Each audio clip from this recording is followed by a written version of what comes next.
5 yards, maybe 6, moving the pile forward. Mecklenburg back in the ball game after that injury to the leg, and Michael Brooks there to make the stop. Bell had a 71-yard touchdown run last week.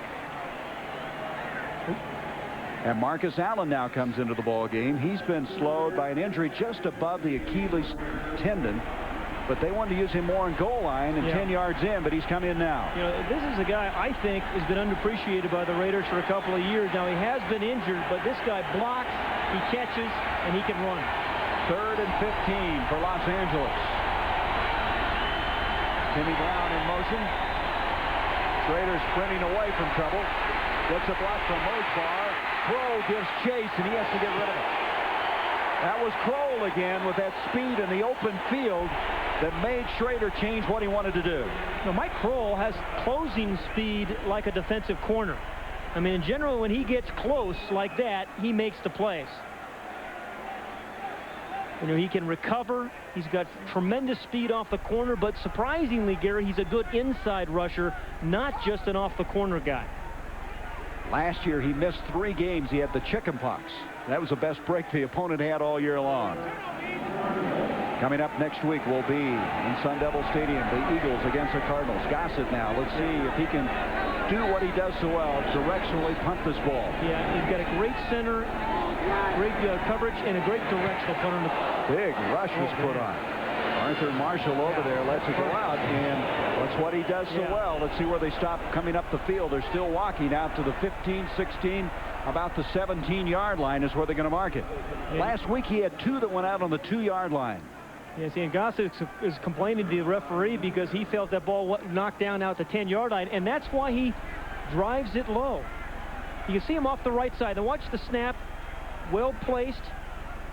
Now, see, he keeps it low so the officials don't have a hard time really marking it. That's one of the reasons he does it.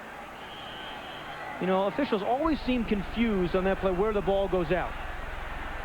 Well, Gossett didn't exactly like the mark, did he? From the 17-yard line now, Gaston Green drawing a crowd as he comes out to the 20-yard line. Well, Denver was concerned about establishing the running game. And, Pat, as of right now, there really hasn't been anything to get excited about if you're Dan Reeves. There really hasn't been, and I think if Denver is going to get some production on offense, they're going to have to get the ball to Shannon Sharp. He's number 84. He is their H-back. He's just come back into the ballgame. This is a guy they feel can play wide receiver. He can play tight end. They can move him, and he has speed to get deep, but he has not caught the ball tonight. Denver's carried the ball 6 times for 13 yards. 2nd and 7.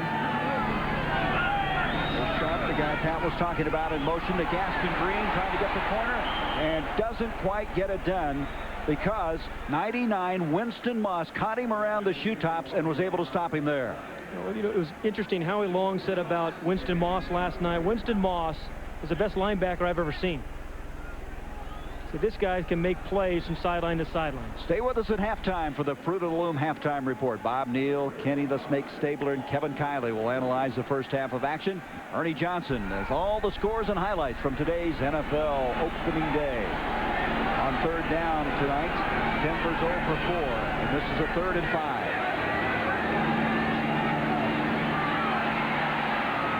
At the feet of Derek Russell. And so Elway will have to pump the ball away, or Horan will, as it comes to a 4th down and 5. That ball not well thrown at all. No. And those numbers are not John Elway type numbers. He knows it. I mean, he had a guy open really for one of the few times tonight. You know, he had bone spurs removed from his shoulder. He said he's throwing without pain for the first time in a long time. As Horan gets it high to Tim Brown. Fair catch at the 31. Los Angeles will have it there. A 47-yard punt by the left-footer Mike Horan. You know, Tim Brown was saying that Horan's very difficult to catch his punts because the left-footed punter, and he actually had Marinovich, the left-handed quarterback for the Raiders, throw him long passes today, this week to practice for. You know why that is? The ball spins the other way. You remember Donnie Anderson that punted for so many years with the Packers? He was so good, a left-footed punter, just because of that spin that's backwards. Be sure to be with us next Sunday. Let's come back. 2 touchdowns today, I think, for Randall. Yep. The Broncos having a miserable first half. They are very fortunate to be tied up at 7. Ball in motion. Nick Bell straight ahead. Bell out to the 45-yard line. Lyman Henderson eventually made the tackle. You think of this tenor of the game and how long this Denver defense has been on the field. And then you have a guy like Nick Bell, all 250 yards. Again, you see the big line splits create natural holes.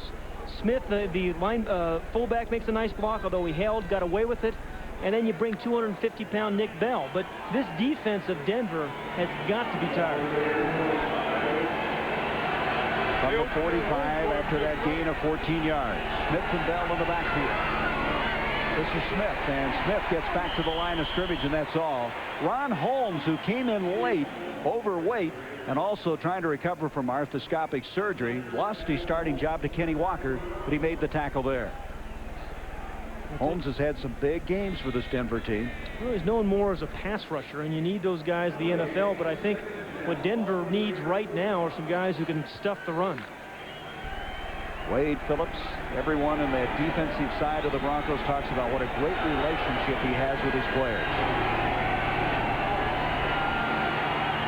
2nd and 10. Bell again, they're just sending this big running back right at him, and he is pounding some yardage out as he is close to another first down. Stopped short of the 45. He's carried the ball 4 times for 29 yards. He's about a yard short of the first down. This is an area where you'd love to have Steve Atwater if you're the Denver Broncos. This is a guy, Steve Atwater, is out with an injury that makes plays and is a great tackler on guys like Nick Bell. Maybe this year the most dominated defensive safety in the game. Montgomery will hit you as well, but Atwater brings some different dimensions to the game. The problem with Montgomery, they call him the Tasmanian Devil. He gets impatient back there and goes the wrong place at the wrong time. We have the 2-minute warning. It's all tied at 7 from Mile High Stadium. The season opener for the Broncos and the Raiders. Fruit of the Loom halftime report coming up. Bob Neal, Ken Stabler, Kevin Kiley, Ernie Johnson will catch us up on what happened earlier today. And also a look at this first half, which thus far, even though it's 7-7, it's been a long first half for the Denver Bronco defense. They've been out there over 20 minutes. This is the kind of game, too, that the Raiders will wear you down in the fourth quarter. We come back after 2-minute warning, 3rd and 1, and you said Bell would get the football, but it was Steve Smith. I can't trust you anymore. You told me during that break you bet it would be Bell. Change of pace there. Change of pace. Well, since they made that change of pace, they dropped off to a 245-pounder instead of 250. Yeah, it's not too bad. But they've gotten the Raiders with 142 remaining in the half. They've gotten some production out of the running game. Now they need to come back with that play-action pass, get the tight end, or Willie Gault deep. Remember, they have only 1 timeout remaining. First down. Well, this is Bell this time, and Bell still fighting for yardage. Maybe a couple of yards. Dennis Smith coming up again. Smith's been making a lot of tackles. He went to his 3rd straight Pro Bowl, number 49 for the Broncos. He, of course, was a teammate of Ronnie Lott at USC. And Joey Browner's in that backfield as well. But if he's making that many tackles, Dennis Smith, the strong safety, somebody's got to be open. The tight end, maybe a receiver on a crossing route, because if your strong safety's up there, it creates some air. Raiders taking quite a bit of time getting this play called. 56 seconds left in the half. Slater to Fernandez, and Fernandez has a first down catch out to the 26-yard line. You see the time remaining. Again, they have only 1 timeout remaining. 17-yard gain.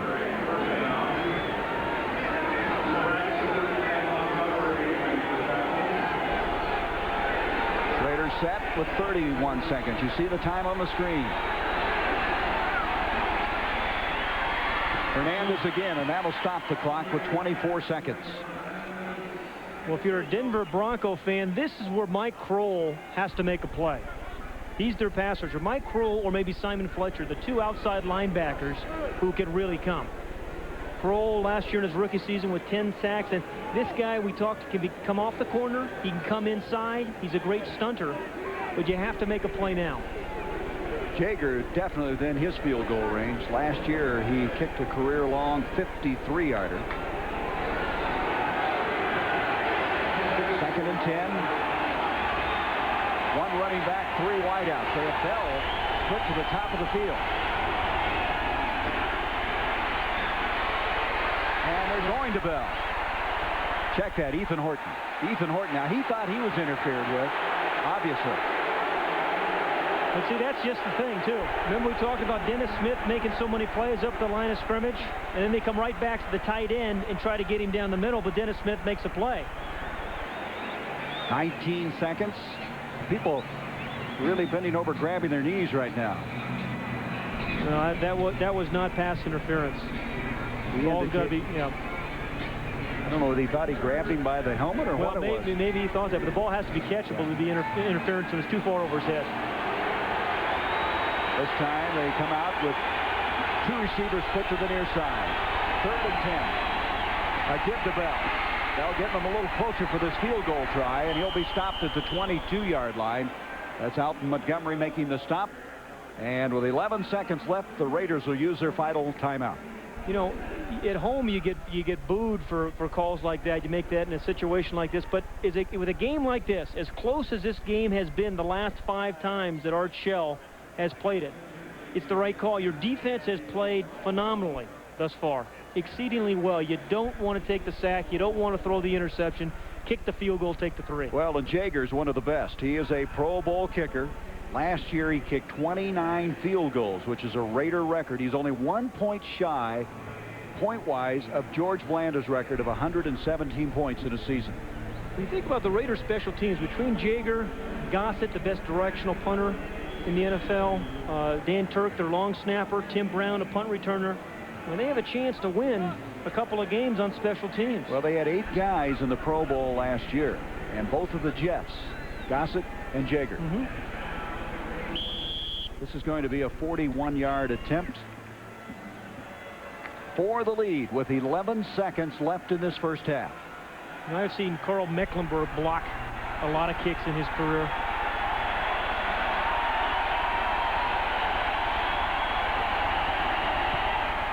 Jager's kick is up, and it's right down the middle. So with 7 seconds left in the half, the Raiders have taken the lead for the first time in this game. That was a nice drive by the Raiders too, Gary. You saw a lot of Nick Bell, pound inside. Then you saw the pass to Fernandez over the middle for a good chunky yardage. And they came right back with Smith and then Bell again. And Schrader, I think, has really recovered. I mean, I think one of the toughest things for a quarterback to do in a hostile environment on opening day is to come back from some early adversity, and he has. I think it's a very good point because things really weren't going well for Schrader. Now, his numbers still aren't good. 5 of 14 for 139 yards. But he did come back, make that long completion, kept the ball moving, taken the lead, can come back into a friendly environment at the locker room, get out of the hostile area that you're talking about. The thing in the second half, too, I think Jay Schrader has had Willie Gault open a couple of times. He hit him once for the long pass, but he had him open twice, 2 other times, deep for touchdowns and missed him. So I expect to see more. Broncos going to get on it. This is Keith Traylor, a backup linebacker. He's about as big as Nick Bell. He's 260 pounds. And Grady was over there to make a tackle he just as soon not make. I love that. Well, you know, 2 seconds left in the half here. With a guy like John Elway, you got to throw one in the end zone. Absolutely. Absolutely. And I think the worst play in offensive football was when they down it at the end of the half, particularly when you're at home. But I'd be surprised, very surprised, if Elway didn't take a shot. Again, the Fruit of the Loom halftime coming up with our guys stationed here in Mile High Stadium. There they are, getting ready to go. Elway in this first half, Pat, is 2 of 8 for 17 yards. He's been sacked twice. I wonder if he's had these kind of numbers in maybe the last 8 years. I can't imagine. Could you ever remember? Maybe when he was a rookie? It's been the lack of running game and a pass rush by the Raiders. Well, they're not going to air it out. Instead, they give it to Gaston Green, and Green's getting a big run out of it. Green to the 35. Skip on Robbie Lott. Time expires as he's eventually knocked out of bounds. There is a flag, by the way, back at the 40. That's a 34-yard run by Gaston Green. Illegal block. Number 80 of the offense That's the end of the half. That's right, an offensive foul, and so the half comes to an end. Well, maybe that'll give the Broncos some encouragement on that run by Gaston Green. The Raiders with a 10-7 lead. Stay with us. Halftime where the Raiders lead at 10-7. John Elway did not have the kind of numbers he's used to having behind his name.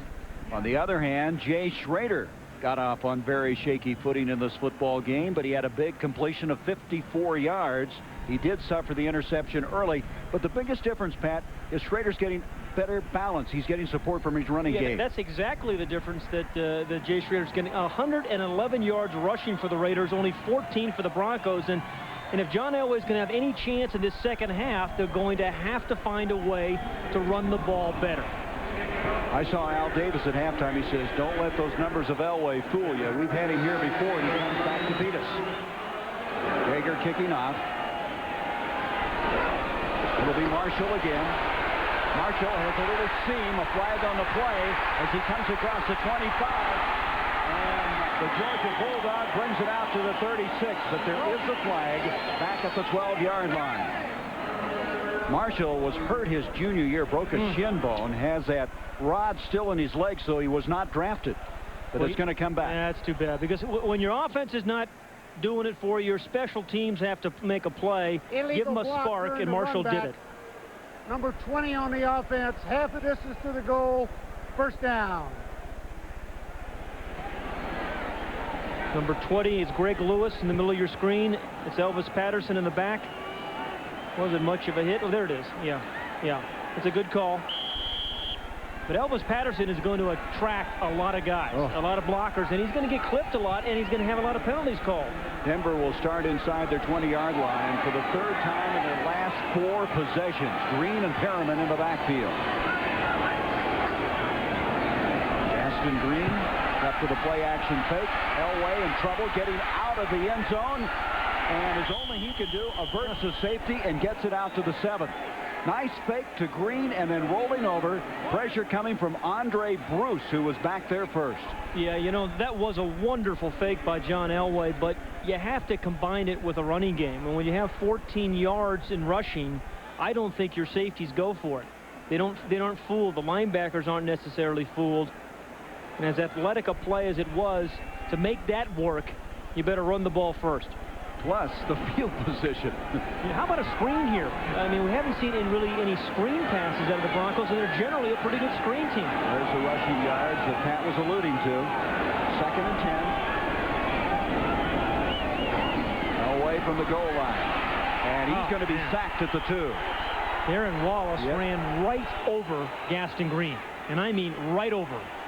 That's the 4th sack of the game, and Wallace, who had a good rookie year, didn't play all that well until the playoff game, and he won the starting job because he played so well in the playoffs. Well, you know, they have a new defensive coordinator who said, we have to get Aaron Wallace on the field, number 51. Right there on the right-hand side. You see how he just runs right, he gets his hands on Gaston Green, pushes it back in the quarterback, throws Green away, and makes the play. The Raiders have what makes them difficult to pass block, great linebackers rushing, and great defensive linemen. They have a real handful of problems. 3rd and 14. Lewis is in the backfield. Away from his own end zone. And it'll go incomplete. Good coverage that time as Mark Jackson, the intended receiver. Dan Land, who was in there in the nickelback, and Torrin Dorn, number 46, defending on the play. You know, nice change of pace here by the Broncos getting Elway out. But this Raider defense has played sensationally thus far in the game, because Torrin Dorn takes this play away. He is so close to the receiver. Elway has to throw the ball out of bounds. There's no chance to get it to the receiver. Mike Horan to punt. He punted 3 times in the first half, and here is Brown with a 1 return in the first half.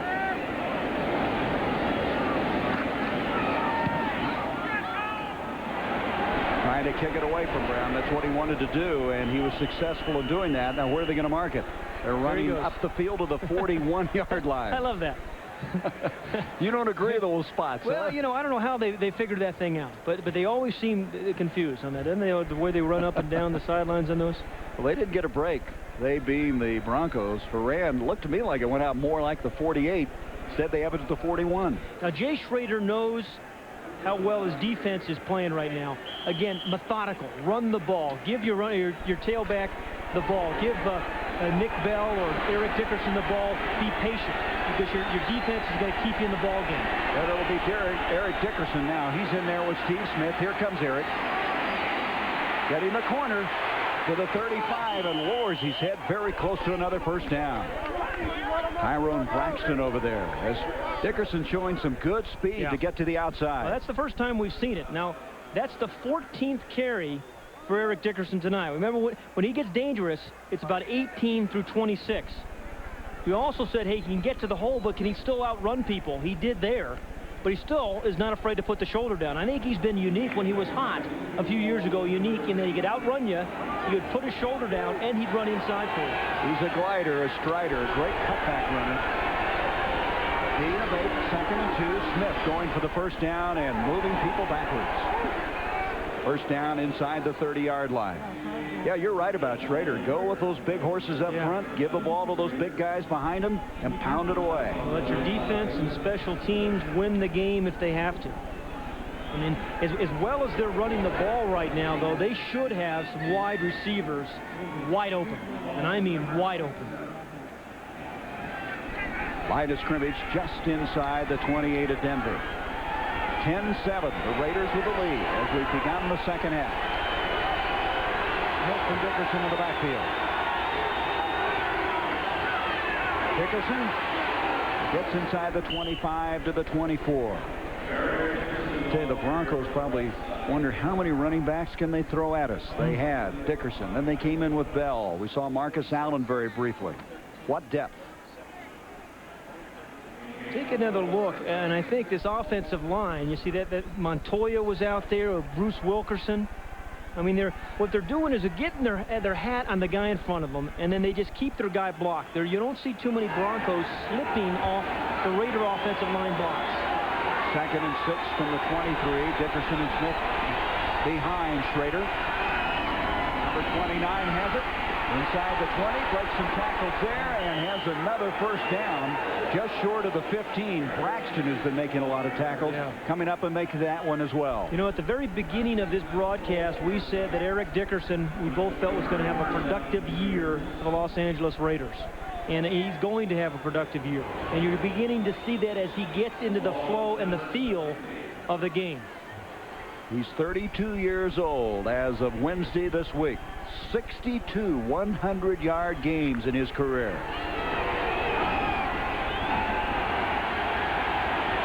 Now Bell comes in. Nick Bell is in the backfield.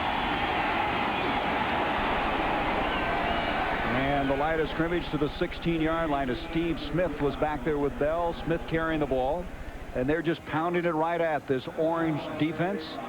Good play by Kenny Walker. Yeah, Wade Phillips is saying to himself, what we need to do is get some penetration. If they're going to give us those big gaps, we have to find a way to get in those gaps and create some bad plays, some negative plays in the rushing game. They allowed 1 touchdown or less in 10 games last year, this Denver defense.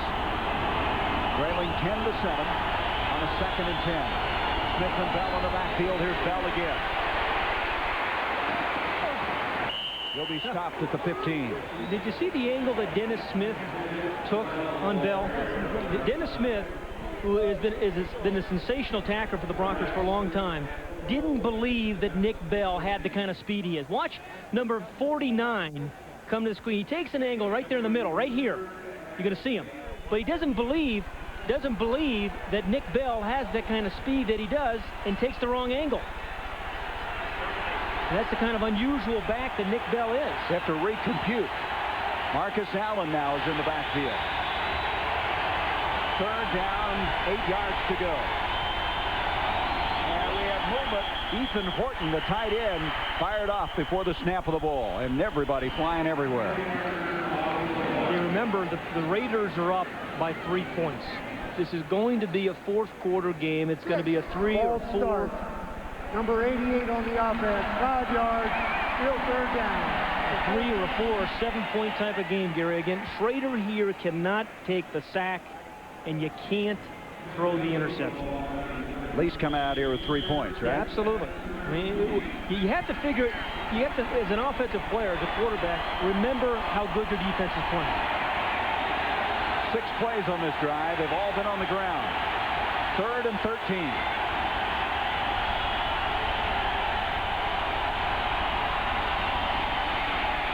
Allen, and Allen shoved backwards. Good reaction by Denver on that little delay handoff.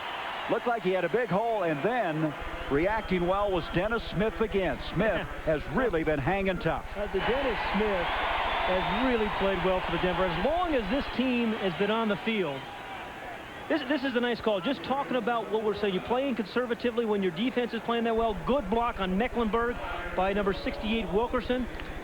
And I think Dennis Smith has seen that spin move by Marcus Allen a few times. Yeah, give me another move next time. This will be a 34-yard field goal attempt by Jaeger.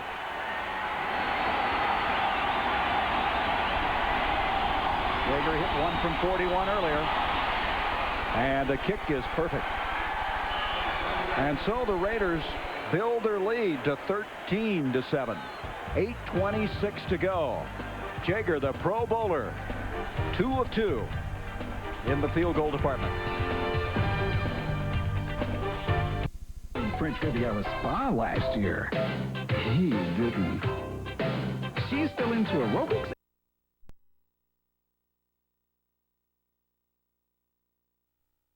Adding 3 more points to their lead on a 34-yard field goal by Jeff Jaeger.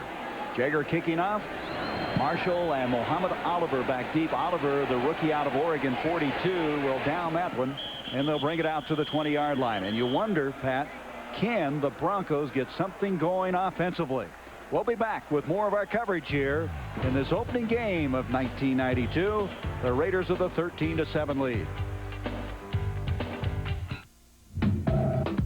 TNT's favorite movies, Summer Edition. This week, Danger, danger. LeVar Burton hosts the granddaddy of all sci-fi movies, Forbidden Planet. Thursday at 10 on TNT.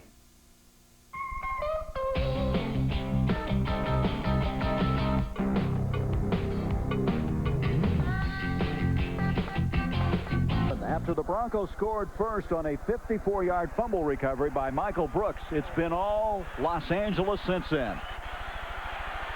Jaeger with 2 field goals. Nick Bell with a touchdown run, and Elway trying somehow to get the offense going.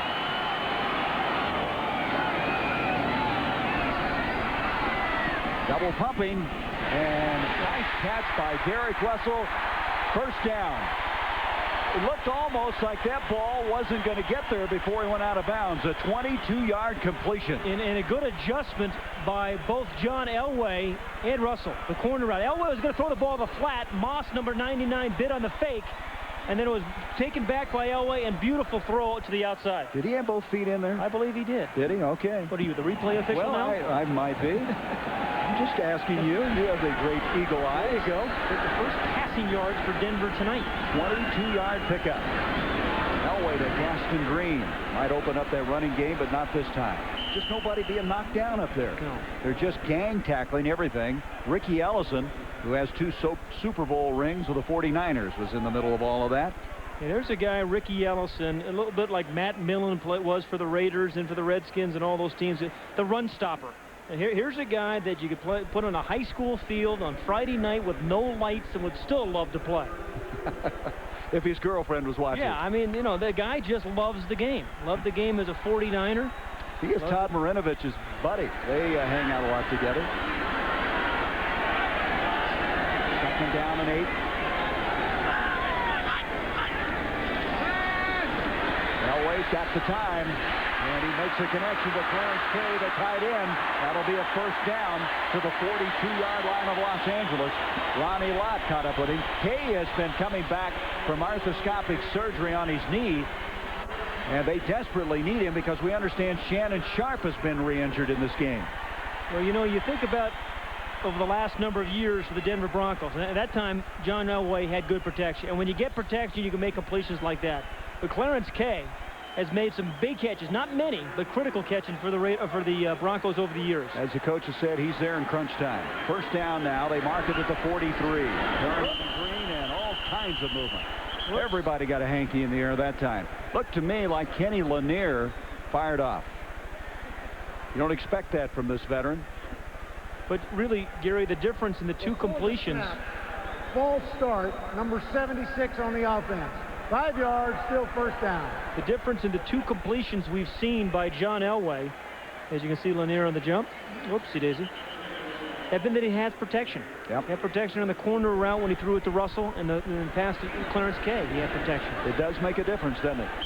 1st and 15 now after the penalty. 13-7, the Raiders with the lead. Perryman in motion. Flag on the play, a couple of them. He dumps it off to Gaston Green. Green gets a block from Lanier, and as he brings it inside the 40 to the 39, he's tackled there. So we have 2 flags on the play. Andre Bruce racing over there. Yeah, I think the umpire, Red Cashin, threw his hat as a flag, too. I think he called 2 penalties. He threw the yellow flag. What do you throw next? And then, yeah, that's all he had left. He had to throw the hat. Holding. Number 79 on the offense. Unnecessary roughness. Roughing the passer. Number 56 on the defense. Penalties all set. We'll replay first down. Let's look at this hit on Elway that he was talking about. Yeah, John Elway feels Andre Bruce, kind of short arms it, gets it rid of it quickly, and it was clearly a late throw. Still completes the pass, but you see, it was really the club to the head, too, which got him the penalty. Can't do that. Here's a guy that's gotten new life with the Raiders after being the #1 draft pick of the Falcons in '88. Really just didn't fit into Jerry Glanville's plans, but now they feel like he can contribute to this football team. You know, he's one in a long line of reclamation projects that the Raiders have had over the years. Look at these guys. And the Raiders are able to squeeze out 2 or 3 or 4 very productive years at a guy's on the way down. Green and Perriman in the backfield. 1st and 15 on those offsetting penalties. And a movement. Willie Broughton jumps across. He's a former Cowboy. Played for Jimmy Johnson in Dallas. And his movement will bring out the Hankies again. Hey, Gary, just kind of finishing up. Encroachment. Number 97 on the defense. 5 yards, still first down. Finish up with that thought on the reclamation projects. I think there's some real good reasons why the Raiders are able to do that. And number one, I think there's unconditional acceptance by these players. They don't, as long as you produce in the field, they don't care. They can have some oddballs, they don't mind. And I think Al Davis is the star here, not the players, not a lot of egos.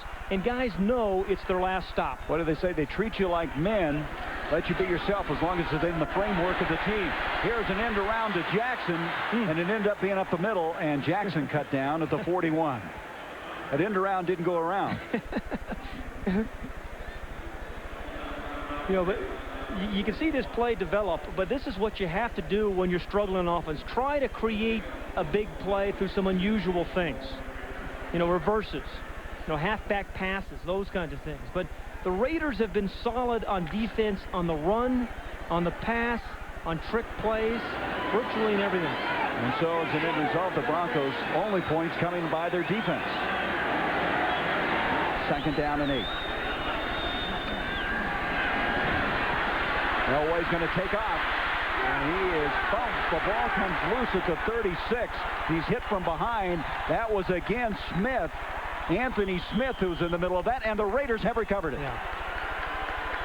Smith has really given Elway trouble. And heads-up stripping by one of those Raiders.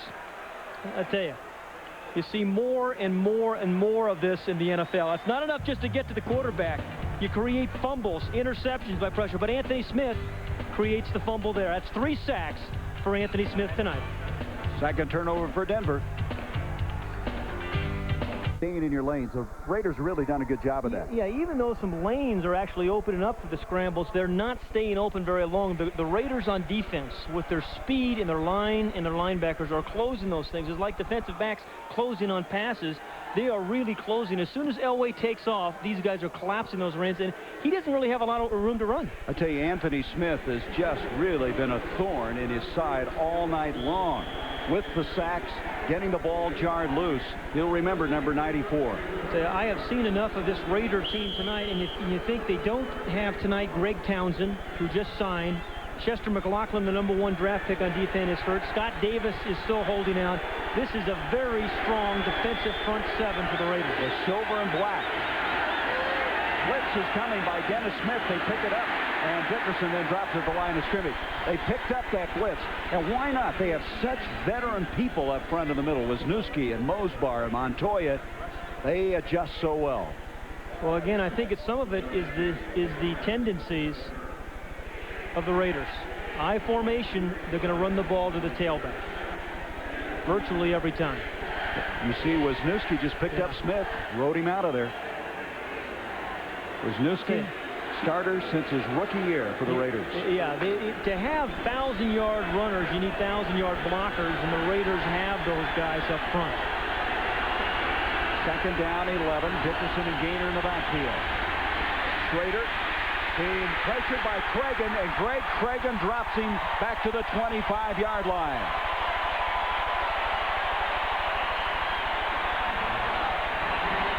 Greg Cragen said yesterday that Don Mosbar, the center for the Raiders, is the toughest center in the league for me to play against because he's got long arms. But what he has done is been able to get rid of him quickly with his strong hands, and then he goes up and makes the play right there. You don't see many nose tackles in the NFL make as many plays as Greg Cragen. 2nd sack, a loss of 8. He said Bruce Matthews and Don Mosbar, the two that he hates to play against. Yeah, most nose tackles are just sucking up blocks. Cragen makes plays. 3rd and 19.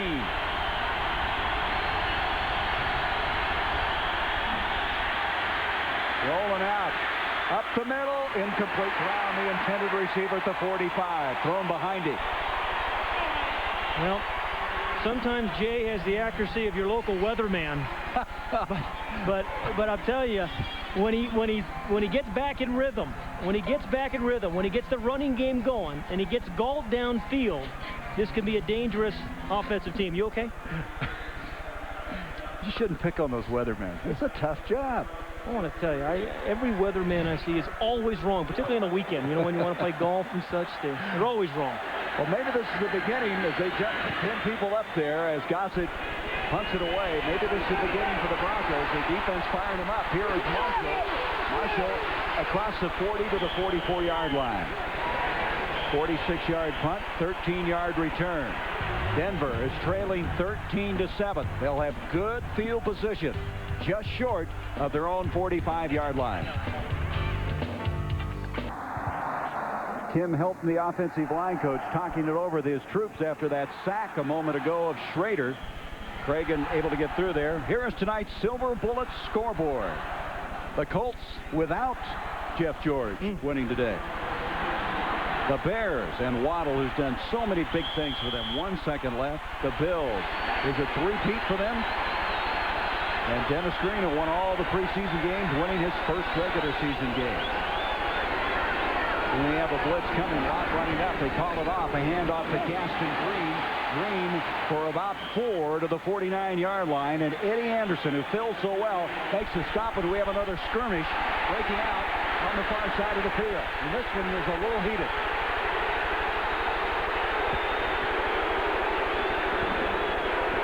It's a hockey match. Where's the puck?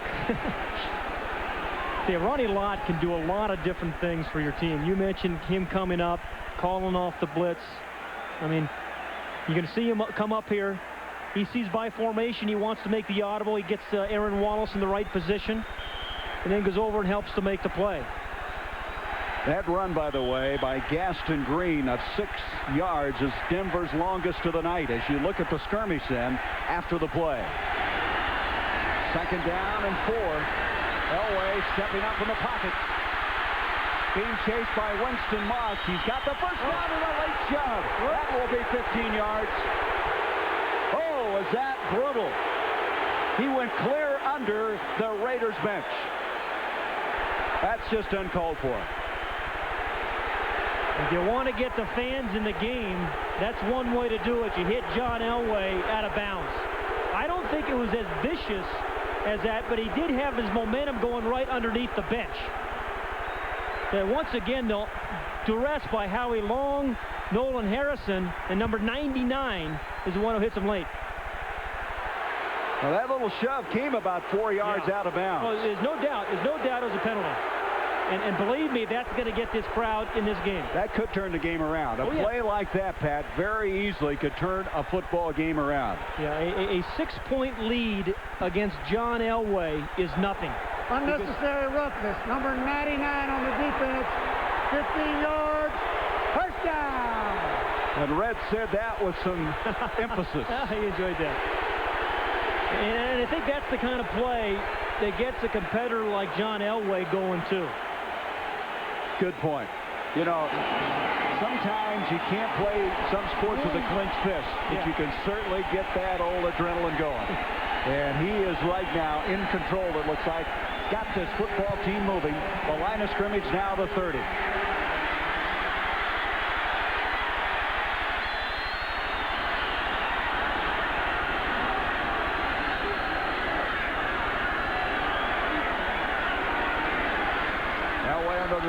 Gaston Green, and he slips. He fell down trying to make the cut just inside the 29-yard line. Going back to our Silver Bullet scoreboard, the Falcons beating the Jets. Nagel had a big game even though he lost. That's a big surprise of the day to me. Yeah, Moon intercepted 5 times, and as you know, the Steelers had a lot of cornerbacks hurt. Dave Shula winning, Chiefs defeating the Chargers. Ross with that 99-yard interception return. And the Buccaneers defeated the Cardinals. 49ers over the Giants. Giants defeated the 49ers the first game last year.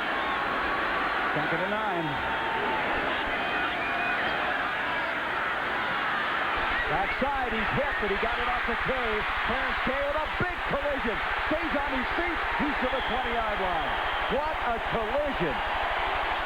Kay now is shaken up.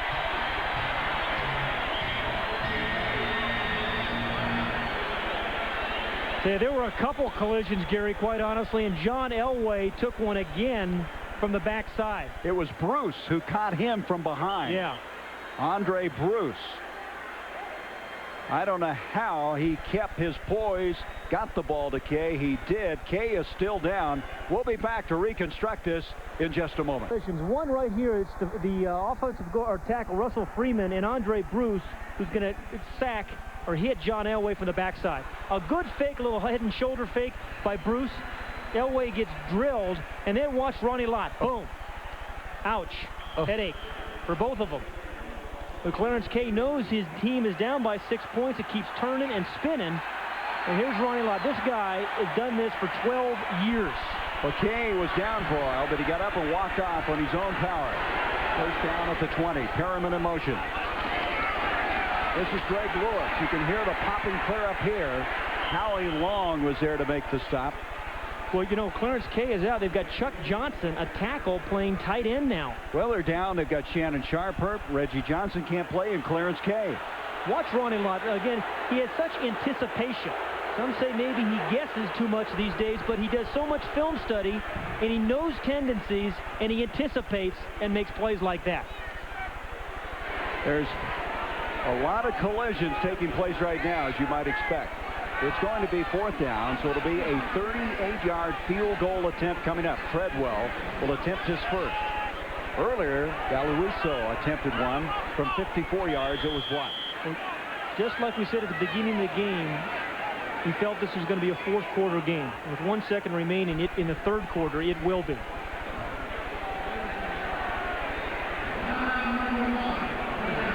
I think timeout by Denver. See, they don't want to kick in the dirt, I think, Gary. I think that's right. I don't think there's any wind of any difficulty. No. He wants to kick on the grass and not the baseball infield. So that will give the Broncos 2 timeouts remaining, as Treadwell, who has been so good kicking inside the 40-yard line area, will come in within his comfortable range. He's been outstanding and deadly, hitting over 77% close in. Just doesn't have those long 50, 55-yarders, and that's the reason Galuiso earlier attempted it. The Raiders, over the years, we talked about them blocking 2 field goals in the last game of Denver a year ago. Here's Steve Ortmeyer, the special teams coach of the Raiders. The Raiders do a great job of getting their tall guys inside and hands up. 38-yard attempt. And this kick is going to go through the uprights and cut it to 3 as we come to the end of the third quarter.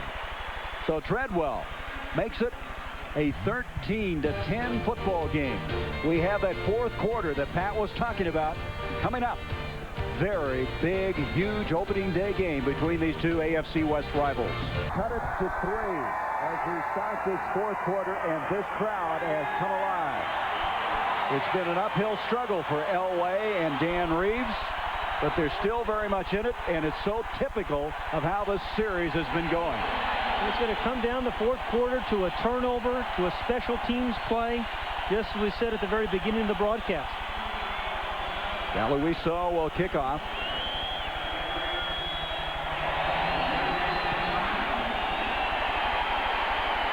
And Land will return it. Nope, they'll go to a knee, so they'll bring it out to the 20-yard line. Next Sunday, our NFL coverage continues here on TNT as we go to Tempe, Arizona to bring you the Cardinals and Eagles. Our stadium show beginning at 7:30 Eastern Time. Bob Neal, Kevin Kiley, Ken Stabler, and Ernie Johnson will update you on all of the action in the second week. And then Pat and I will bring you the play-by-play beginning at 8 Eastern. Be sure to join us as Randall Cunningham and company comes to Sun Devil Stadium. Gary, flip it over now. You're Jay Schrader. Okay, it was interesting. The Broncos go back and score. All he's thinking about right now is grinding out a first down or 2. That's all he wants. He has Galt and Brown split out. Smith and Dickerson in the backfield. Schrader double, triple pumping, and nobody was open. Ethan Horton was covered by Kroll. Kroll had him blanketed all the way. There was nothing there. Well, really surprised by the call, as well as the Raiders have been running the football, as well as Eric Dickerson seems to be gathering momentum. You know, you're trying to take the crowd out. We've had success running inside with Eric Dickerson. Second down and 10 from the 20-yard line. An I formation. Every time they've been in the I, they've given the ball to Dickerson. Raiders hit only one of his last 7 pass attempts. It's an audible. Green running up, yelling out his calls. A busted play. And Burnett makes him pay for it. Schrader went one way, the back's the other.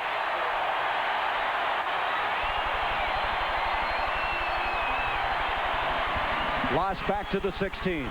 You know, one of the things about playing at Mile High Stadium, I really believe, is you have to have plays that can work against all kinds of defense. It's tough to call audibles when the crowd is into it here. They weren't till just a few moments ago, but now they're in it. We talked to Schrader. He didn't seem to be that concerned about it. In the pregame, we were down on the field. He said, no, this isn't that tough, but it may be tougher, and he remembers. It is loud right now, and remember, other guys have to hear him. 3rd and 14.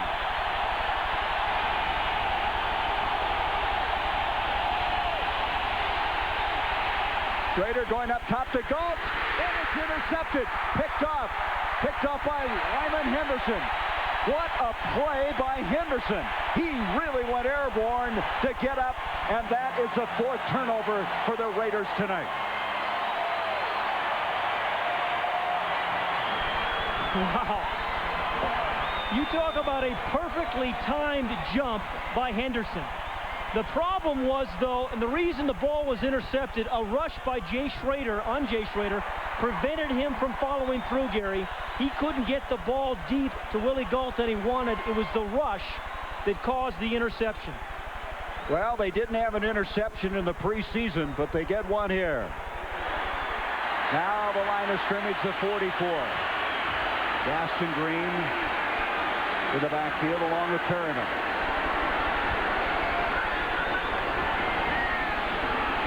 Elway going for all of it. Jackson's down there. Lionel Washington almost has an interception.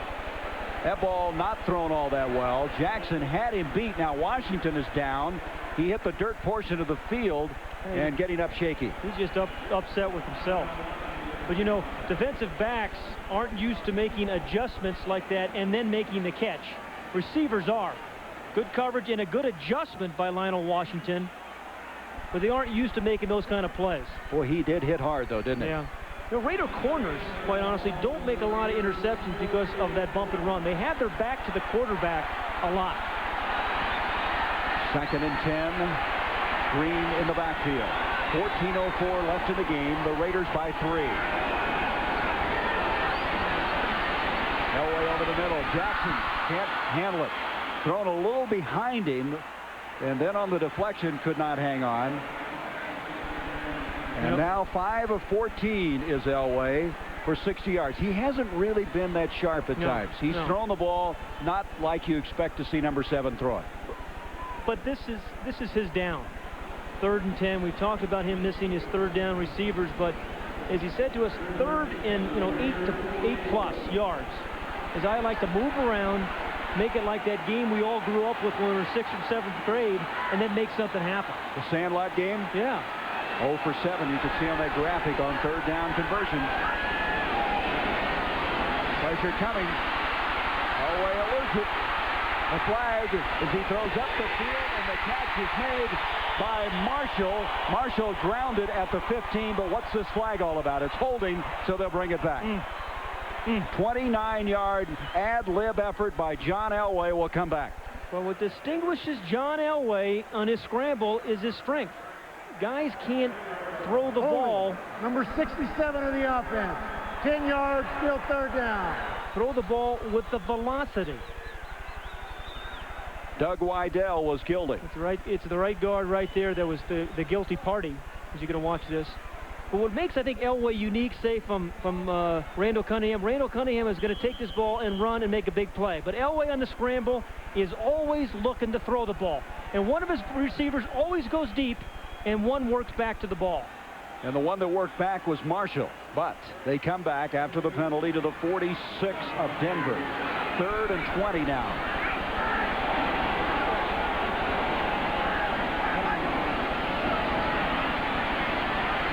Stepping up again. Gets away from Wallace, who's the spy, and throws it up the field, and it's incomplete. Almost caught by Natil as Lionel Washington was there. You saw the spy working there as you saw Aaron Wallace staying with Elway on that play. Yeah, and Elway still shakes him off. I mean, when the Raiders play against John Elway, they take a guy on 3rd and long, like that time was Aaron Wallace, and say your responsibility is to take John Elway when he scrambles out of the pocket. Or to spy on it. Yeah. I love that. To spy on it. Horan now to punt from the 31 to Brown. So they still have not converted a 3rd down. Horan trying to kick away from Brown. That was the strategy he wanted. Brown will have a return here. Look out. Look out. Horan tries to make the tackle. And finally, he's caught by Mills. Jeff Mills got him at the 47-yard line. 40-yard return after a 46-yard punt. We have guys strewn across the field. One Raider is down at the 21-yard line.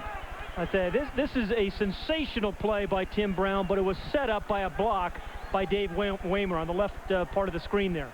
But the thing about Tim Brown, what he has always done is he goes right up that middle, doesn't take any time, and he makes a lot of people miss and has the strength to run through some tackles as well. To go, Tim Brown with a 40-yard punt return, giving the Raiders excellent field position at the 48. But what you didn't see was the block by number 25, Dan Land, and then number 44 right there, Dave Waymer. Now that gave Tim Brown a clean shot, plenty of time to catch the ball, and that set up the return. Just one of those things away from the ball that turned into big plays. What they try to do is gun down the gunner, the guy that's getting up the field, try to slow him up, and you had a good replay of it there. You know what's amazing? Denver's forced 4 turnovers in this game, yet they scored only 7 points. But their offense has not scored a touchdown. From the 48 now, the Raiders start this one. Smith may be coming on the blitz, then he backs out. Hand off to Bell. Bell across the 50. The ball comes loose. The ball is loose. It is down. Yep, it has been ruled down. It'll be Los Angeles' ball there at the 50-yard line. I really believe that every time the Denver Broncos see the Raiders in the I formation, they're going to come up and blitz. You saw Dennis Smith come up there. Because I don't think I have seen the Raiders throw out of the I formation yet tonight. You know, I'm sure Montgomery's playing a solid game, but you know Atwater would have loved this kind of game back there. There is Montgomery. He's playing well, but Atwater is as good at coming up, forcing on the run as anybody. 2nd and 8. Bell again. lumbering back, is able to spin his way short of the 45. Wyman Henderson, who had that brilliant interception earlier, comes up with the tackle. 12 minutes and 20 seconds remaining in the game. The Raiders are up here by 3 points. And think what you have here. This is the time of the game where defenses get tired, particularly Denver that's been on the field so much. And you have guys like Nick Bell who will pound you. Then you bring in Eric Dickerson that maybe runs by you. I think the diversity in the Raider skilled positions is going to be the difference here in the fourth quarter. And don't forget this high altitude also, though, can affect a team like the Raiders coming in. They have their dime package in now. On this third down, the Broncos with extra defensive backs on a 3rd and 3. Schrader pumping it. He's got a running alley. He's got a first down. Everybody had cleared when he pumped, and then he ran for the first down. Now the Raiders try to run a little pick play. Oh, another hockey match breaking out.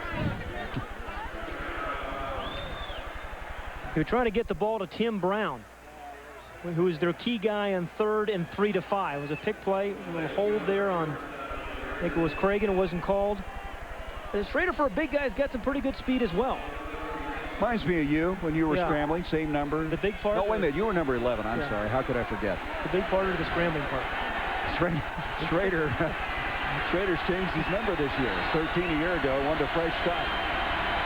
Dennis Smith jumping up. He's on the blitz. Hand off to Eric Dickerson is in the game, and Dickerson inside the 35, a gain of 3, maybe 4 yards. Talking about that running game, the Raiders are averaging 4.2 yards a rush tonight. Now, is this where Dickerson kicks it in? Yeah, I think so. And well, this is still the question mark about Eric Dickerson. Remember, he hasn't played a full season the last 2 years, but the great runners in this time of the game, after that 18th carry, is when they start taking control of a ball game.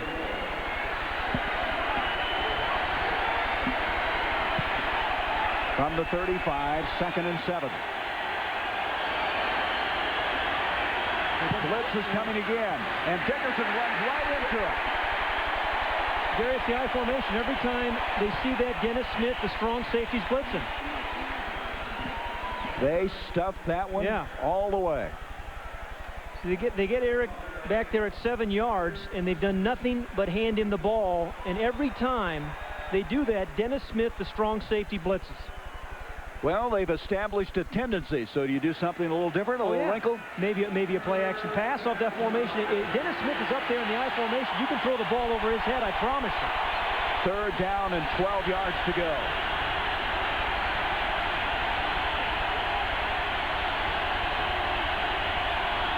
Allen is in the backfield. Schrader being flushed out.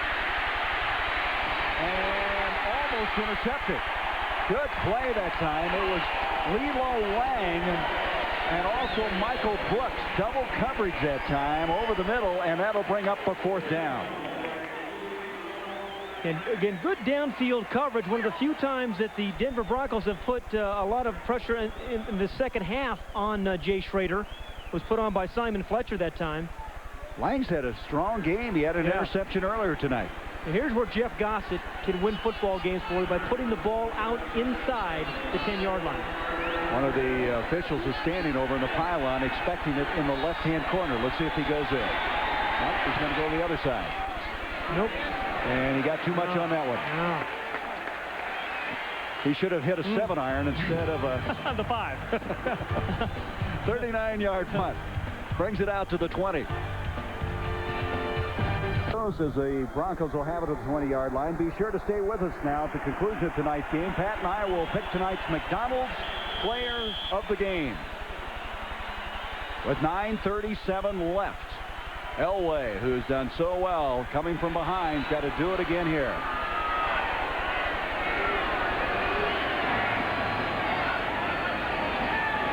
Here's the right hand off to Gaston Green. He squirts across the 25 to the 27, a gain of 7. You know, we talked about runners getting in rhythm. Gaston Green had 6 runs over 40 yards last year, but they all came after the 20th carry. And again, that's what Gaston Green is now getting back into the rhythm of running. He's carried the ball 10 times for 31 yards. Elway said we just got to give him some space to let him make one of those 60 or 70-yard runs.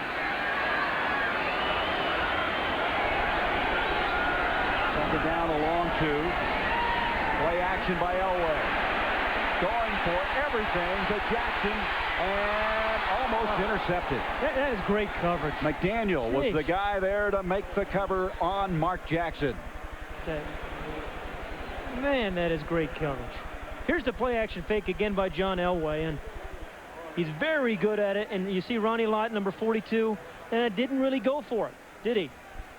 But I'll tell you, then a strong arm of John Elway, and then the closing speed, the makeup speed of Terry McDaniel. Terry McDaniel just drops a lot of interceptions. Didn't have great hands, but boy, can he cover. And so it's now a 3rd down again. The Broncos 0 for 8 on 3rd down conversions. 3rd and 2.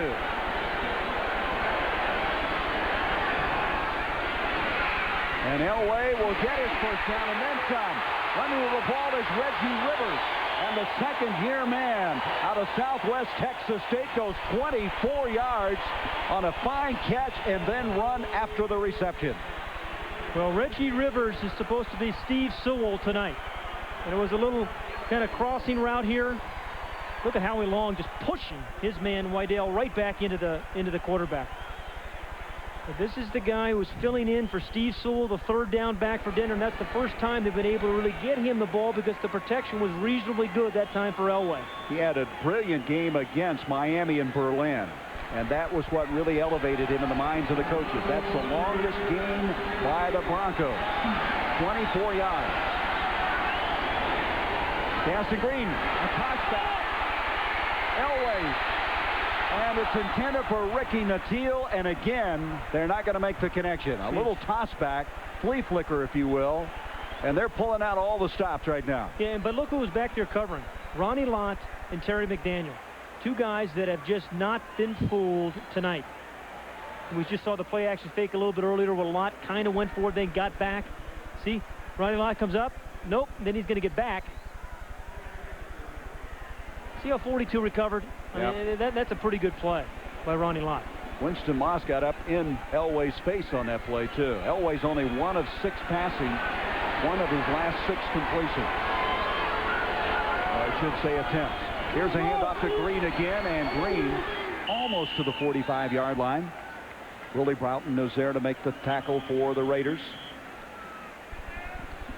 So Elway has really had to work for everything, hasn't he? As this comes now to a 3rd down and still 8 yards to go. Again, one of those defining moments in the game in this 3rd day. Key players here, the left tackle, Russell Freeman. Can he give John Elway the time? Will Elway be able to find either Reggie Rivers crossing this time as he did before, or perhaps Arthur Marshall, who played pretty well for the Broncos? Jackson, Nattiel, split out. Also Russell. 4 wideouts.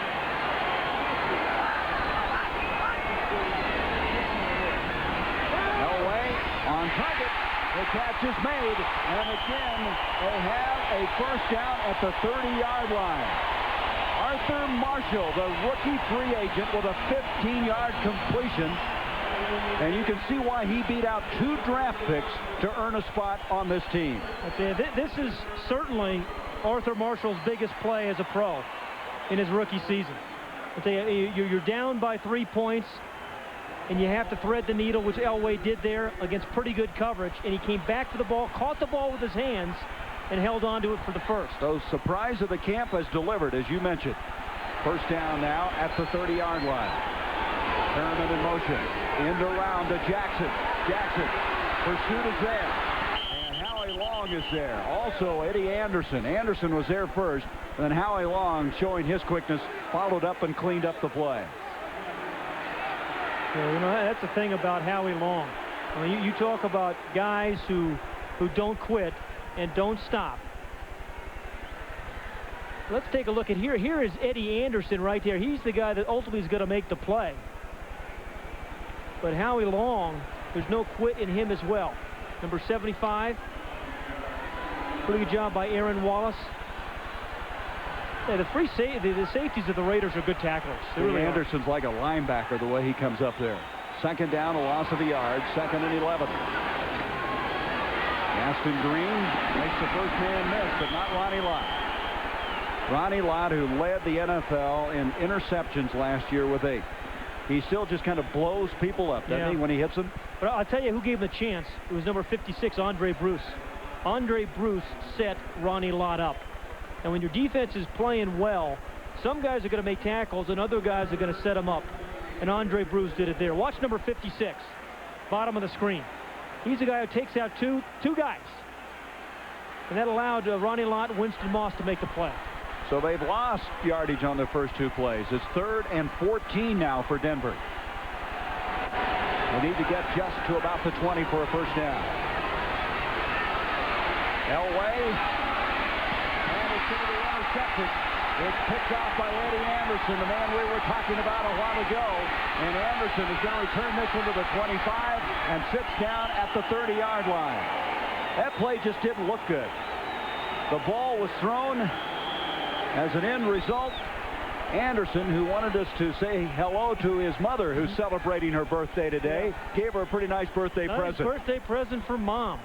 But again, this was just a poorly thrown ball. You can't throw that deep and keep the ball in the air that long with a free safety like Eddie Anderson back there. So Anderson on a pass intended for Marshall returns it the other way. Pass, the 3rd turnover by Denver. Los Angeles with 4, and the Raiders hand the ball at the 30. 13-10, they lead it. 5:01 left in the game. Eric Dickerson tackled behind the line of scrimmage. Ron Holmes was there. Gary, the Raiders got a break. Let's go back to the last play and look at the interception by Eddie Anderson. And you're going to watch his feet because he's out of bounds after the catch. He makes the interception, but on the return, you're going to see him step out right there. He is out of bounds. And look at this angle. Shows it even more, Pat. Yeah, right there again. Now, again, the instant replay no longer here. The referee is right there, the umpire. It'll be back next year. 2nd and 15 now after that tackle by Holmes. Schrader. Up the middle, deflected. Nice deflection. And that was Wyman Henderson, who had an interception earlier. That ball was on a rope. Yeah. Did he steam that one up the middle? Well, Jay Schrader's got a big-time arm. Well, he's got to remember here, too, he's still playing with a lead. He's playing with a lead, but not really doing an awful lot. He has not completed a pass since 56 seconds were left in the first half. But you know what? It's okay. His defense is going to win this. Jay Schrader is not going to win the game, quite honestly. It's going to be his defense. Marcus Allen in the backfield. 3rd and 15.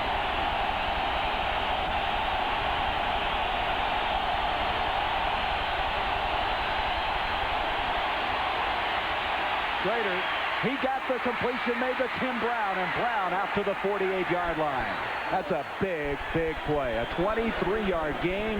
As we approach 4 minutes, they dig themselves out of what could have been a very tough situation. You know, every team has a go-to receiver. It was Tom Waddle today for the Chicago Bears when they win with 1 second remaining. On 3rd down for the Raiders, the last 2 years, it has been Tim Brown.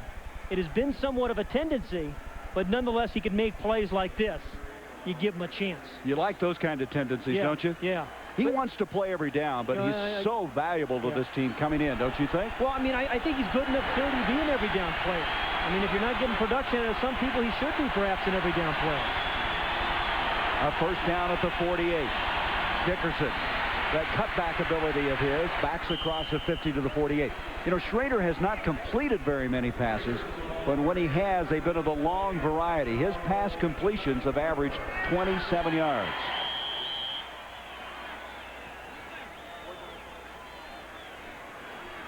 You know, Art Shell's team, and in particular Eric Dickerson, has had a tough go at the second half. Timeout number 2 for Denver. It'll be a 40-second timeout. That'll leave Denver with 1 then. Just going back to Eric Dickerson, and we said, hey, does he still have the explosion? I'm not sure he's getting the opportunity to do that right now because of some of the tendencies the Raiders are showing. Well, also, don't forget, Denver has a good defense. I mean, this is the top-ranked defense last year in the AFC. They've just been out there too much, and they have not gotten the offensive output. The only touchdown scored by Denver was by the defense. Coming up, the post-game stadium show. Bob Neal, along with Kevin Kiley, Ken the Snake Stabler, who I'm sure is watching this Raider game with a great deal of interest. Ernie Johnson.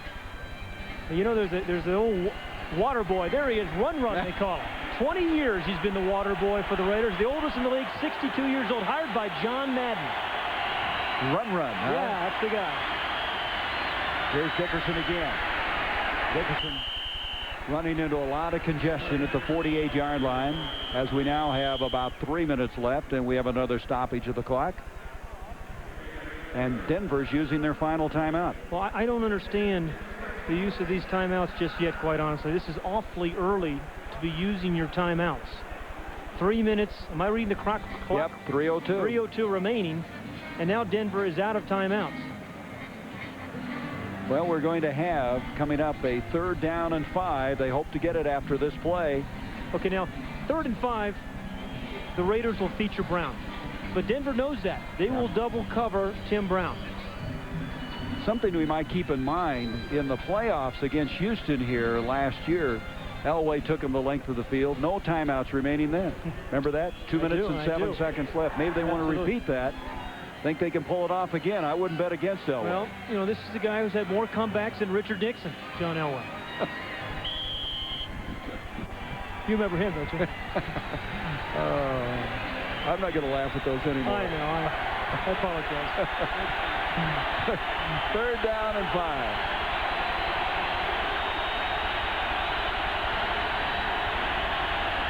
Everybody up on that line of scrimmage, the 2 players. And he gets it to Smith, and Smith cannot hang on. I don't know that he'd gotten enough for the 1st down, but what happens is he stopped the clock. He stopped the clock on that incomplete pass at 2:57. Okay, here again, you're right. Even if he had caught this ball, I think there was a Denver defender right there, Henderson, number 24, who would have made the play. So it wouldn't have been a 1st down. But let's go back to the special teams we talked about, too. And Jeff Gossett, here he is. The last time he punted this ball into the end zone, which is very unlike Jeff Gossett. This is a play. If the Raiders are going to win this game, I believe he has to get inside the 10-yard line and out of bounds. Kirk with the snap. There's that strategic punch you were talking about. He didn't get it quite where. It's okay. It's outside the 10. Where are they going to mark this? Let's watch. Who knows? Probably still walking. Still walking. 45. And he's going to bring it out to the 15. Well, they've been so close these games. This series has been something special as far as being close. Look at this.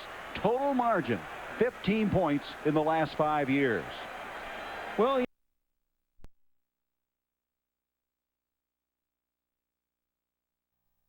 you know, Art Shell came in with a specific game plan to make it a 4th quarter game. You know, Dan Reeves wanted to have it a close ball game in the end.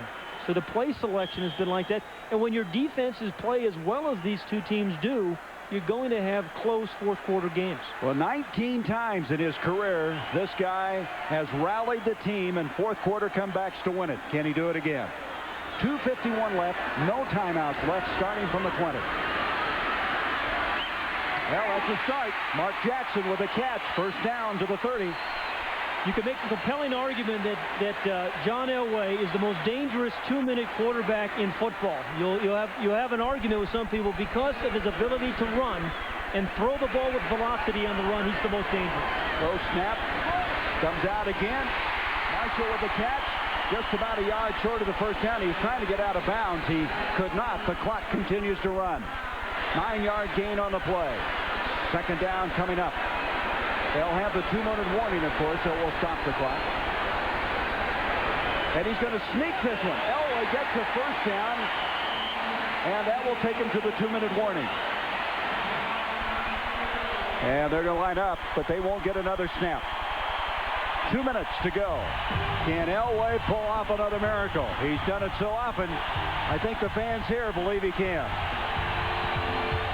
Score. The Broncos with the football at their own 44. They have no timeouts remaining.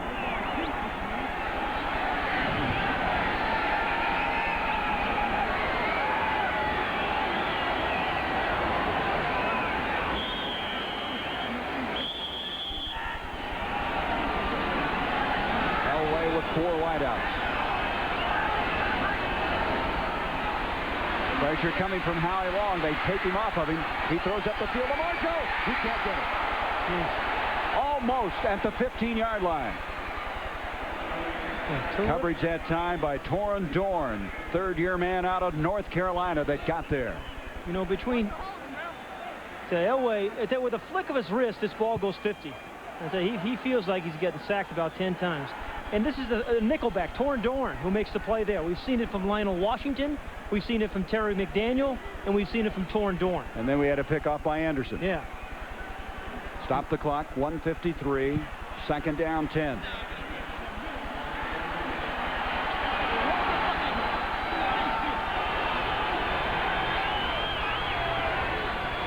Blitz coming, McDaniel, he got away from him. What presence of mind. He gets it to Marshall. Marshall makes a move. He's to the 20, the 15, the 10, a tackle to the 8-yard line. Oh, my. Oh, my. 49 yards. Don't you love it? Anderson is down. And disappointed. And also Derek Russell is down for Denver. You know, Gary, how you talk about some athletes having a feel for the game, be it basketball or golf or whatever. John Elway just has a feel for where pressure is. And this time he didn't see him, maybe at the corner of his eye, but he has to spin. And then the strength to finish the play, throwing the ball across his body. And this young man, Arthur Marshall, has had a big, big night for a rookie. Wow, I guess so.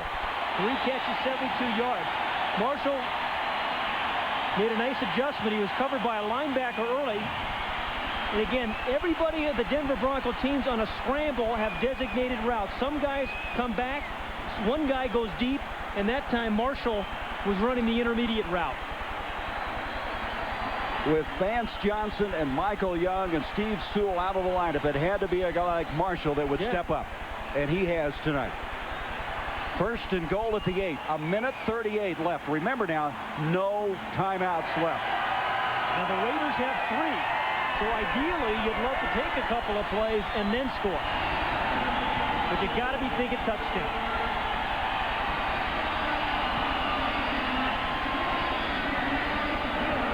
Ricky Nattiel late getting to the huddle. You know, with the no timeouts, too, I think he is going to have to throw the ball here or run a quarterback draw. The clock should be at 1:20. They're taking some time off the clock, are they? Yes. 1:28 rather than 1:38. Those are 10 precious seconds right now.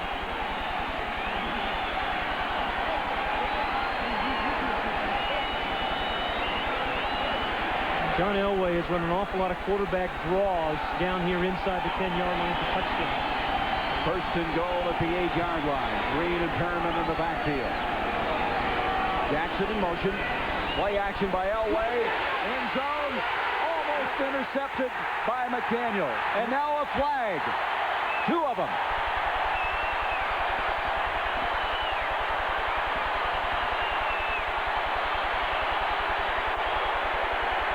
That one was interference. That one was interference. And Art Shell's got to be start. It'll be first and goal at the 1. Pass interference.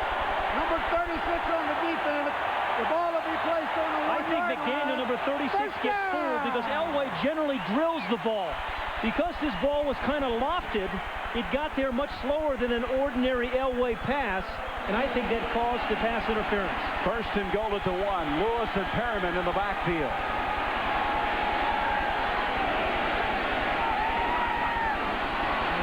Yes, they did, as Perriman tried to go airborne over the middle.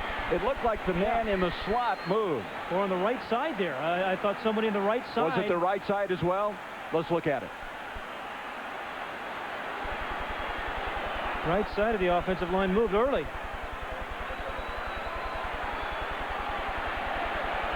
He definitely didn't get in. Well, they're leaving the ball at the 1-yard line. Again, the Raiders want the timeout now. Yeah, the Raiders trying to get it. They're not going to get it now. 1:06 left. Second and goal at the 1.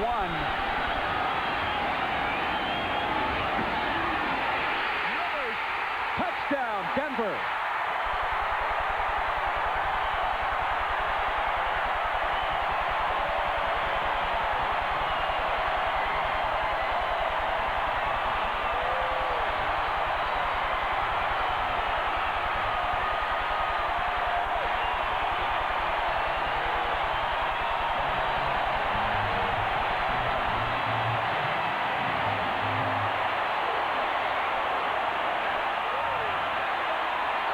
And Elway has done it again. That was a great call by Dan Reeves and George Henshaw, the offensive coordinator. A great call.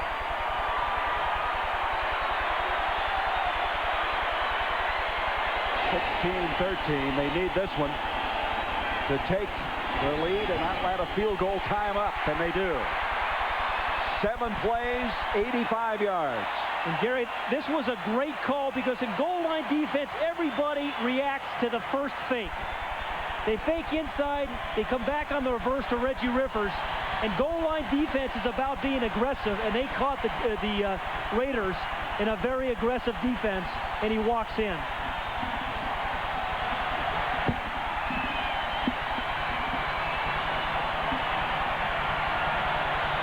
Davidson was pulling out ahead of him, and Rivers, who made a big catch, you might recall earlier in this game, scores a touchdown. And Elway saying, I've been here before, and I know how to do this and do it well. What did Al Davis say to you at halftime again? He said, we've had Elway with those bad numbers at halftime before, where it looked like he wasn't going to get anything done, and he comes back and beats us. And there is Al Davis, and he may have been more of a prophet than he wanted to be. Grady and Galt, they're 2 speed merchants back for this kickoff. Raiders still have time, plenty of time, and 3 timeouts. This place is bedlam right now.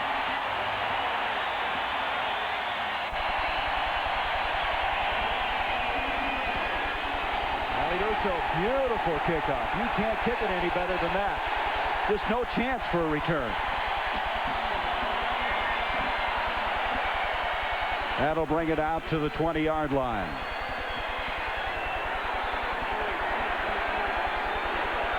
Gary, in this situation with this crowd in this thing right now, Jay Schrader cannot call audibles.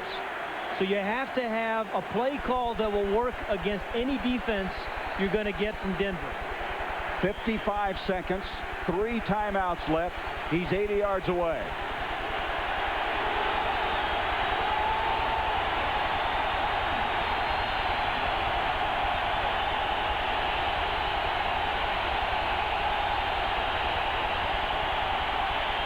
Schrader with a lot of time, and he makes the connection for the first down.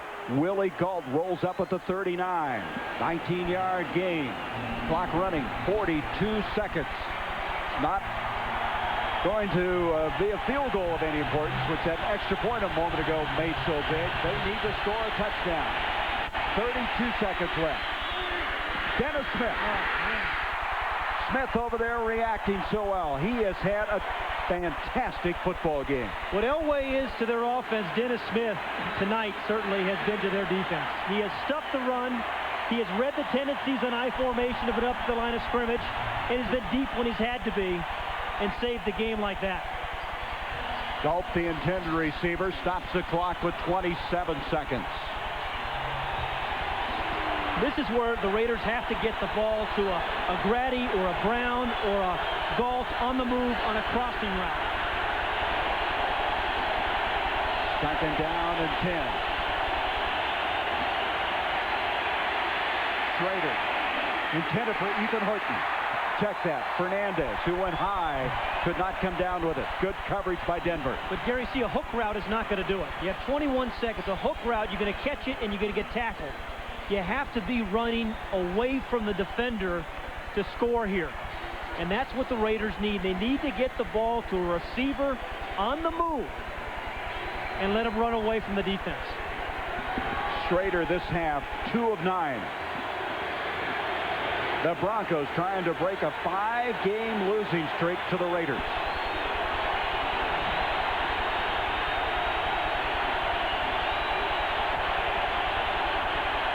On a 3rd down 10. Schrader, he fumbles it. It's picked up. Michael Brooks, who started the game with a fumble recovery for a touchdown, comes up with it.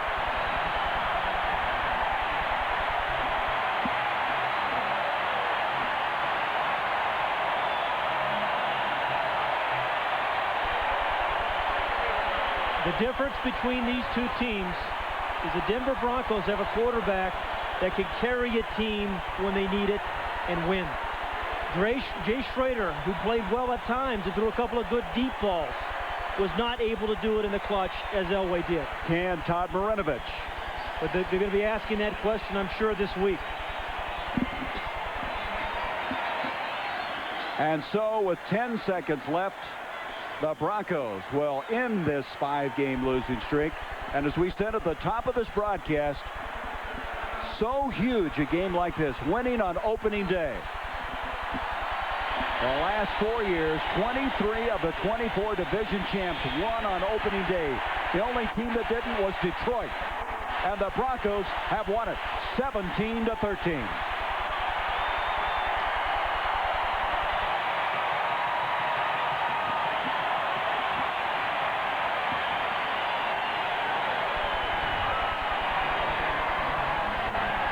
Dan Reeves, the only losing record he has in the AFC West is against the Raiders. He was 9-12 coming in. He is now 8-4 on opening day. And he remembers so well that when they lost on opening day those 4 times, they never made the playoffs. And he said to us, we have to fight through the injuries. We'll be a better football team as this season wears on. Now, what a big win for number 7 and the Denver Broncos. 17-13 from Mile High Stadium. Another great comeback by a guy who does it as well as anybody in the history of the game. Time in his career, John Elway brings the Broncos from behind to defeat the Raiders 17-13. Our McDonald's player of the game, linebacker Michael Brooks, who had 6 tackles and 6 assists, including a fumble recovery. He returned 54 yards for a touchdown and the fumble that ended the game at the very end. Once again, the final score, the Denver Broncos 17, the Los Angeles Raiders 13. Be sure to join us next Sunday night as we travel to Phoenix for the Philadelphia Eagles versus the Phoenix Cardinals from Sun Devil Stadium. It all kicks off with the Silver Bullet Stadium show at 7:30, followed by the Eagles versus the Cardinals at 8 o'clock. Coming up next on TNT, the Stadium Show postgame. Bob Neal, Kevin Kiley, and Ken Stabler will have highlights and interviews with both teams, and Ernie Johnson will wrap up today's action from around the league. So for Pat Hayden, I'm Gary Bender saying good night from Mile High Stadium in Denver. The regular season is underway, and John Elway and the Denver Broncos are 1-0. Another great comeback by number 7, and the fans leave Mile High Stadium believing he's Speaking of the state capitol in Denver, Colorado, and some scenes from the Taste of Colorado, a festival held in downtown Denver today. I recommend the roasted corn. I tasted some of that this afternoon. The final score of this ball game, 17-13, Denver over the Los Angeles Raiders. It was the 20th time in the career of John Elway that he led these Broncos back to a 4th quarter win. Let's relive the 2 key plays on that drive with the call from Gary Bender. Blitz coming. McDaniel, he got away from him. What presence of mind. He's got it for Marshall. Marshall makes the move. He's to the 20, the 15, the 10, and tackled to the 8-yard line. Oh, my.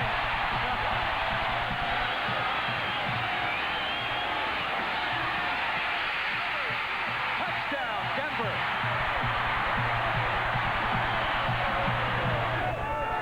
And John Elway and Arthur Marshall, 2 of those key players, have joined us here at the Stadium Show. Along with Kevin Kiley and Kenny Stabler, this is Bob Neal.